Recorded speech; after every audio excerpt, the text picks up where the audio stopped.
Hola. Hola, bon dia. Benvinguts a la Cuina al Punt. Gràcies.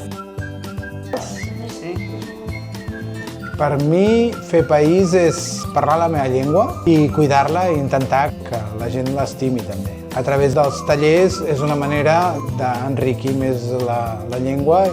Avui fem el taller de sushi, no sé si n'heu fet mai. Doncs algú que vingui a fer el taller de sushi descobrirà que això de fer sushi en realitat no és tan complicat ni tan elaborat com sembla, però que si segueixes els passos i fas un bon amanit de l'arròs pots aconseguir fer uns maquis espectaculars. I una part important és que un cop hem preparat els plats, després ens els mengem. Hem anat a Cuina al Punt a fer un taller de sushi i llavors hem après a fer tot tipus de maquis. L'Àlex, que és el cuiner a Cuina al Punt. Ens ha anat explicant cada pas i ens ha anat ajudant amb tot. Al principi hem començat cuinant l'arròs i després hem amanit l'arròs.